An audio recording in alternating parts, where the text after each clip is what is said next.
ਜਦੋਂ ਲੈ ਕੇ ਆਇਆ ਸੀ ਤਾਂ ਮੈਂ ਦੇਖਿਆ ਸੀਗਾ ਗਰਦਨ ਪਿੱਛੋਂ ਬੈਕ ਸਾਈਡ ਤੋਂ ਸਾਰੀ ਸੁੱਜੀ ਪਈ। ਫਸਟ ਸੀਟਿੰਗ ਵਿੱਚ ਹੀ ਉਹ ਦਰਦ ਵੀ ਖਤਮ ਤੇ ਸੋਜਿਸ਼ ਵੀ ਖਤਮ ਸੀ।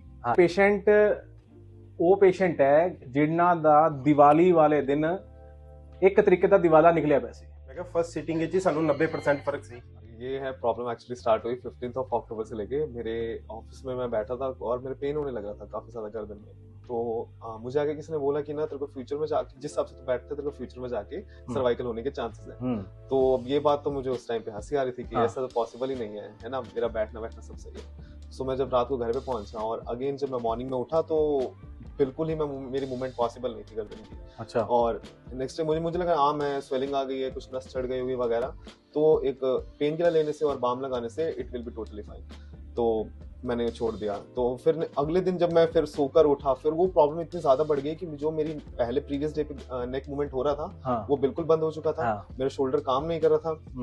पेन इतना ज्यादा था कि मुझे उठने के लिए पिलो का यूज करना पड़ रहा था अपने बेड से। तो उसके बाद में फिर जब दिवाली का टाइम आ गया और अभी दिवाली का टाइम आ गया, अभी पापा कहते हैं कि चलो अपने फिजियोथेरेपिस्ट के पास जाके आते हैं, चेक करवा के आते हैं क्या है। तो हम एक्चुअली फिजियोथेरेपिस्ट के पास गए, बट उस दिन अपने संडे था तो अपने कोई फिजियोथेरेपिस्ट अवेलेबल नहीं था और ऑर्थोपेडिक एक सर्जन अवेलेबल थे। ऑर्थोपेडिक सर्जन ने हमें बताया कि ऐसा, हमें जब उन्हें एक्सप्लेन किया कि सिचुएशन है क्या क्या दिक्कत थी बोल के बताओ। मेरे प्रॉब्लम था कि नेक में प्रॉब्लम आ रहा है। ठीक है, नेक में क्या प्रॉब्लम? नेक में प्रॉब्लम आ रही है कि मेरा नेक मूव नहीं हो रहा है, लेफ्ट राइट नहीं हो रहा। अच्छा। और मेरा जो शोल्डर है मैं उसको ना ही आगे कर पा रहा हूँ ना कुछ, ना ही मैं अपनी बाजू पर उठा पा रहा हूँ। और क्या कहते हैं, अगर मैं बैठ रहा हूँ तो मेरे क्या खिंचाव पड़ रहा है, जिसके मेरे जो लेफ्ट साइड में पेन था वो राइट साइड में जा रहा था। पेन की सिवियरिटी बताओ।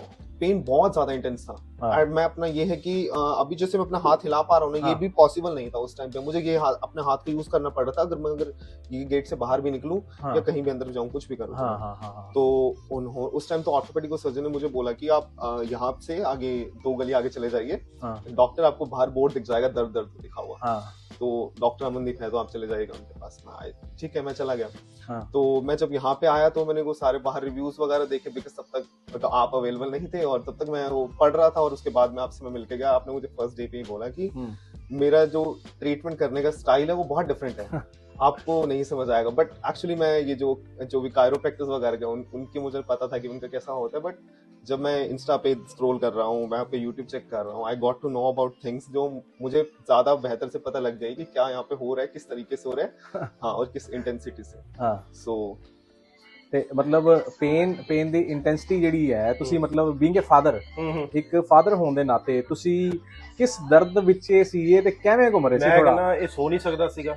ਇਹ ਰਾਤੀ 2-2 3-3 ਵਜੇ ਤੱਕ ਜਾਗਦਾ ਰਹਿੰਦਾ ਸੀ, ਬੈਠਾ ਰਹਿੰਦਾ ਸੀਗਾ ਬਾਹਰ, ਨਾ ਸੋਵੇ ਤੇ ਦਰਦ ਵਗੈਰਾ ਫਿਰ ਦੇਖਿਆ ਤਾਂ ਜਾਂਦਾ ਨਹੀਂ ਸੀਗਾ। ਸਾਨੂੰ ਵੀ ਕਿੰਨੇ ਫਿਰ ਜੋ ਰეკਮੈਂਡ ਕੀਤਾ ਕਿ ਇੱਥੇ ਜਾਓ ਡਾਕਟਰ ਅਮਨਦੀਪ ਸਿੰਘ ਜੀ ਕੋਲ।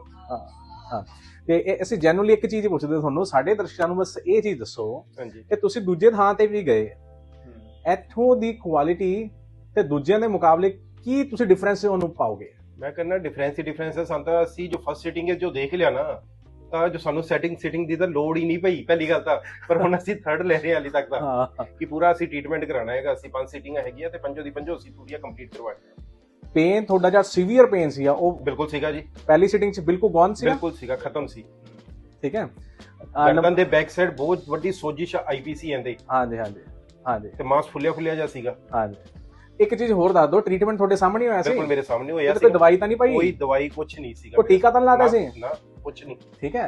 ਪੇਨ ਦੀ ਸਿਵਿਅਰਿਟੀ ਇਮੇਜਿਨ ਹੀ ਨਹੀਂ ਕਰ ਸਕਦੇ ਕਿ ਗਰਦਨ ਤਾਂ ਛੱਡੋ, ਇਹ ਮਾਂ ਆਪਣੇ ਆਪ ਨਹੀਂ ਹਿਲਾ ਪਾ ਰਿਹਾ, ਇਹਨੂੰ ਪਕੜ ਕੇ ਰੱਖਣਾ ਪੈ ਰਿਹਾ। ਇੰਨੀ ਚੀਸਾਂ ਪੈ ਰਹੀਆਂ ਸੀਗੀਆਂ ਔਰ ਇੰਨੇ ਘਬਰਾਏ ਹੋਏ ਸੀ, ਕਦੀ ਕਿੱਧਰ ਜਾ ਰਿਹਾ ਕਦੀ ਕਿੱਧਰ ਜਾ ਰਿਹਾ।